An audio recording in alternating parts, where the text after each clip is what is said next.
Welcome to the Lesley Hawkins podcast. It has been an incredible first season.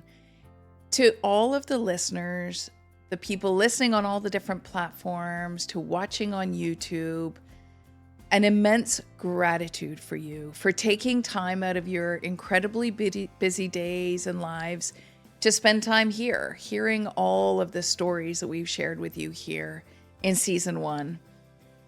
To all of the guests that have joined us, and we'll talk about them all in a minute, but when I invited the guests in, I was really hoping that they would share their story. But what really transpired was they shared not just their story, but so much about themselves and so much about really their vulnerability of experiencing whatever pivotal moment or pivotal period that they were talking about. It was really incredibly humbling, actually, to hear these great stories. And so I'm very grateful for the guests and for you for listening in. The stories that we covered on this season kind of spanned everything. We talked about aging parents and dealing with skin cancer and asking yourself very personal, deep, probing questions. And it has really been a lot of learnings from this first season. As I look back on all of the different stories that we shared, they sort of fell into one of two buckets. It was those who created their own pivotal moment, who used a pivotal moment or a pivotal period in their time to create their own path, to build their own destiny. And then there were those where the pivotal moment or the pivotal period happened to them. And it was, how did they take those learnings and turn it into purpose? How did they turn it into a legacy? And so it really has helped us learn a ton about not only the people and the stories that they tell, but about what we can all learn from the pivotal moments that we all have in our lives. The very first guest that we actually had was Anastasia Busis. And Anastasia was one of those who created her own path. A 2-time Olympian, has an incredible resume, but hiding beneath all of that was the pain and anguish of her sexuality and not being open with people around her, with her family, with her community, and hiding the secret. And for her to really lean into happiness, for her to be who she needed to be and is today, was to really create her own path. And one of her quotes is, "Happiness is an internal job." And I think those are absolutely perfect words. And yes, as we said on the podcast, she does need to put that on a t-shirt. Another one who created his own path was Mark Zecchino. And Mark asked a really interesting question 16 years ago. Am I happy? And when he didn't like the answer, he changed everything. I don't know about you, but for me, the idea of stopping and restarting, whether it's a career or a personal relationship or a lifestyle, is one thing. But to do them all at the same time, yes, over a period of time, to me is just astounding. And he did just that. He changed everything. And his life and him as a human being is so much better for it. And he did build his own path and create his own destiny. One of the more interesting conversations for those who created their own path was Abigail Dove. You remember her? She was a 20-year-old who was trying to balance between, do I continue to follow my passion for golf and really lean into becoming a professional golfer, or explore the sports media market, where she had been making an impact since she was 11 years old. What she's managed to accomplish, quite frankly, in 9 years is far more than I think most people experience in 20 or 25 years. So it's quite amazing to hear her story. But she really tried to find the balance between making that choice. What is the best choice for me at this moment? And for anybody who has spent some time with Abigail, I think she is absolutely leaning into the right moment in her life with focusing on sports media, and she's making a name for herself as an in-arena announcer for the Professional Women's Hockey League that is really just in its second year now here in Toronto. Quite an amazing story, and I would say she is one to watch. Another person we spoke to was Jim Lang. Once again, in the sports industry, he's had an illustrious career in broadcast and has written multiple books on the game of hockey. But his pivotal moment focused on his personal life. His personal life of making that decision to get married. Now, many of us have made that decision, but for Jim, it was the decision that really shaped who he is. And he's leaned into the idea that family is everything and is the most important thing. And it's so heartwarming to hear him tell his story about his daughters and how he connects with his daughters who have now both moved out, and how they have these really weekly FaceTimes to make sure that there is an ongoing connection. And it was less about hockey, although he told some great stories, but more about connection. Then there was Chris Smile. So Chris Smile told an incredible story. I mean, it's one of those stories that honestly, if it was made from a Hollywood movie, you might think that it was fake. But it wasn't. It was really a weekend that changed everything, changed so many lives, where he went and found his birth parents, starting with his birth father, and within the same weekend, connecting with his birth mother, who literally lives a few blocks away from where he lives now. And his story really resonated with so many people, but it was not just that he took the leap of faith, but it was the idea that he always knew that there was more, that he wanted to push himself, that he wanted to see what else was out there. And most of us wouldn't necessarily make that choice. Adopted or not, the fear of the unknown tends to stop a lot of us. And so my applause to Chris for, as he says, for just going for it. What's the worst that can happen? And for Suzanne Knight, Suzanne shared with us the interesting life that you can create. Yes, leaving corporate is always a decision, and definitely I've done that myself.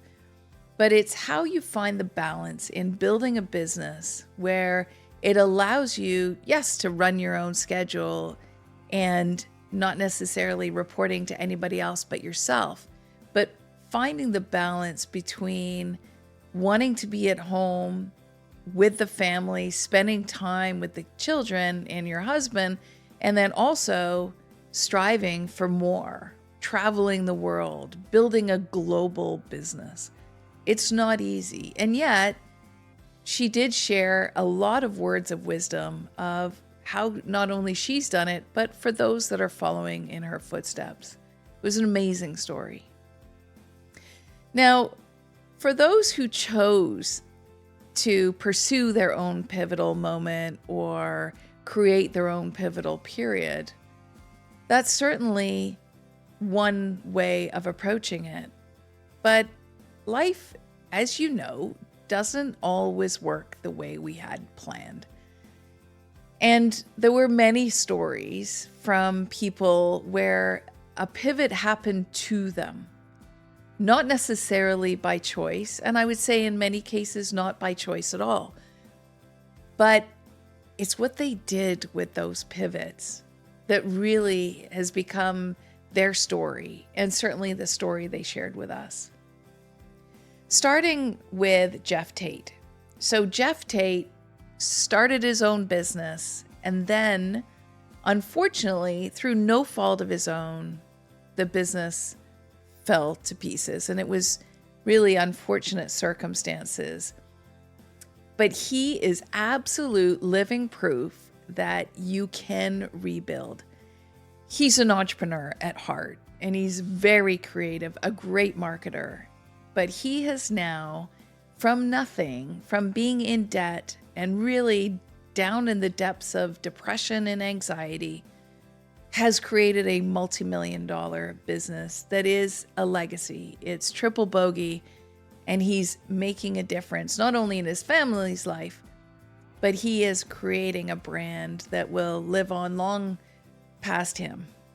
And to him, major applause. Another one who really started from the ground up was Rachel Milkey from Hilberg and Berg. So Rachel started making jewelry in her own kitchen, and everything was moving well until COVID. There was quite a few comments actually this season about the different modes and directional shifts that people needed to take because of COVID. And Rachel was definitely no exception to that.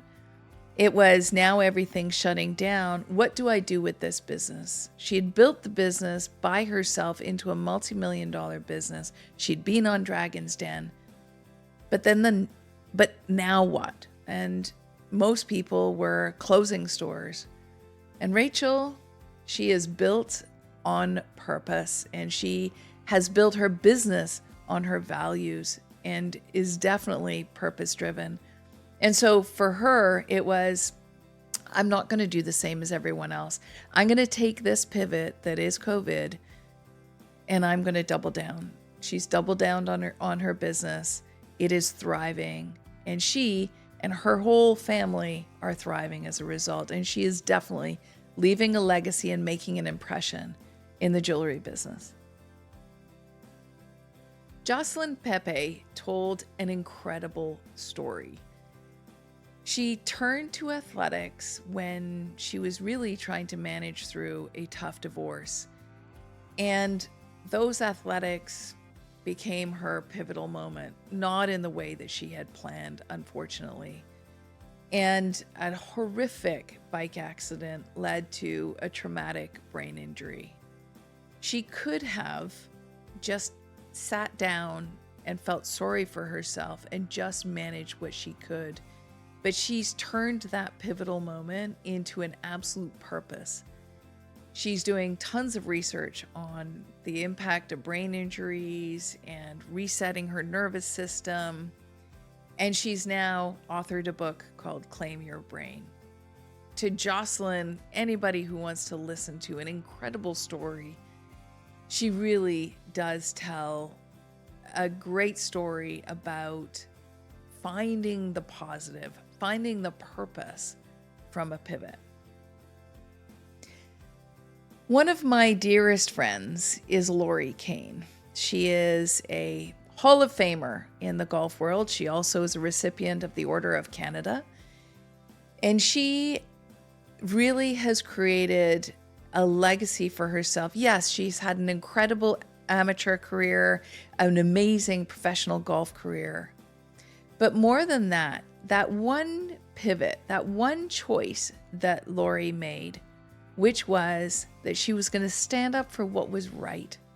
She has made an incredible impact on everyone that has followed in her footsteps. As she says, athletes just want to know. They want to know what are the rules and what does it take to be successful. And when that was uncertain, she made sure that not only were there rules that everybody knew, but that the rules were being followed. And definitely a legacy to follow.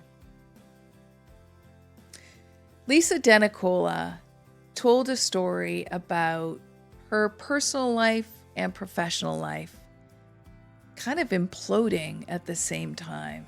I mean, that is not exactly the pivot that you're looking for. It would be enough for one pivot. But when both of them happened at once, there is always an opportunity for you just to curl up in a ball and say, life has it out for me, and this isn't fair, and this doesn't feel right. And Lisa tells her story of how she has really risen from the pivots, both pivots, and she is now thriving, and she is built with purpose. As she says, the pain from the situation, it can actually lead to your purpose, and your purpose can in fact be your superpower. And she is a living example of just that. Another dear friend of mine is Todd Kierstead. So Todd Kierstead has done so much work for those who are differently abled, but his personal pivot was far more noticeable, far more impactful. And that was going through 9 reconstructive surgeries to remove cancer from his nose. I mean, Todd, his whole brand is his photo, is his image. And here he was having to stop and recreate himself. If you didn't know Todd, you wouldn't really think anything of it when you see him. Yes, there's a mark on his face, but he has now made sure that his experiences help so many others. He has found his purpose, and his purpose is to educate as many people as he can on all of the challenges with the sun's rays and the major cause, obviously, of skin cancer, and what we can all do to protect ourselves.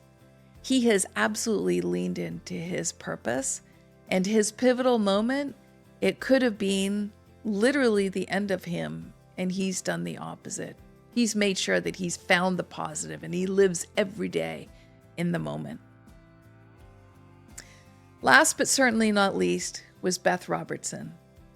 Beth spoke to us about a topic that so many of us are experiencing now, and that is being in service of our aging parents. And it's not easy. It is an incredibly difficult journey, and we will all at some point be in a situation where we will need to be helping aging parents. And it's a really, really tough marathon, as Beth calls it. And yet, for her, she's seen it as a gift, as a blessing, as an opportunity to really not only help her parents navigate through the healthcare system, which is a little complex here in Canada, but more than anything, to be able to spend time, to spend quality time with her parents, to really support those who supported her whole life. Throughout all the stories from this season, I think there are really 3 main takeaways. Every guest at some point talked about 3 things that were most important. 1 is taking care of yourself, your own health, whether it's physical, mental, emotional, is taking care of you. Because in order to either create your own pivot or manage through a pivot that gets thrown at you, you can't do it without your own health. By the same means also, every guest talked about the importance of family, the importance of surrounding yourself with the right people.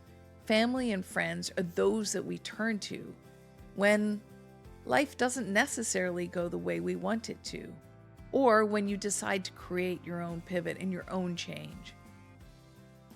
And the third main takeaway, beyond health and family, was the power of community.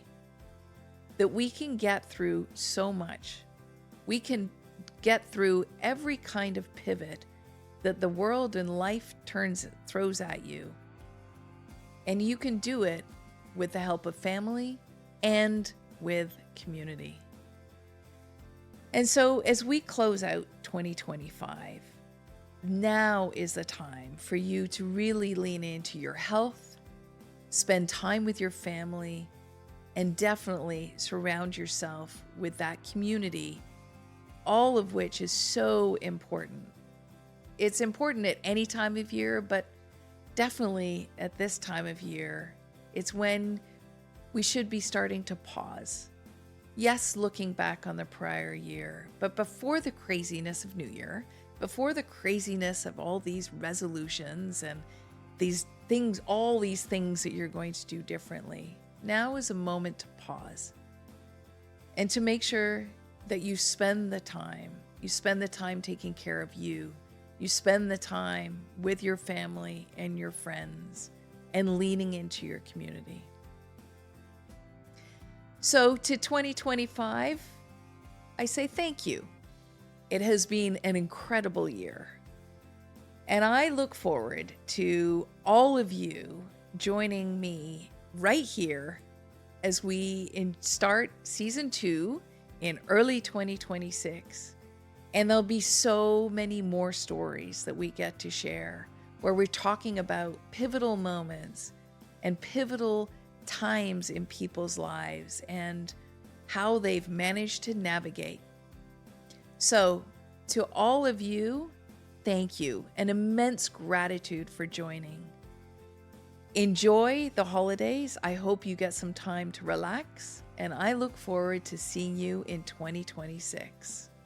All the best to you and yours. Cheers.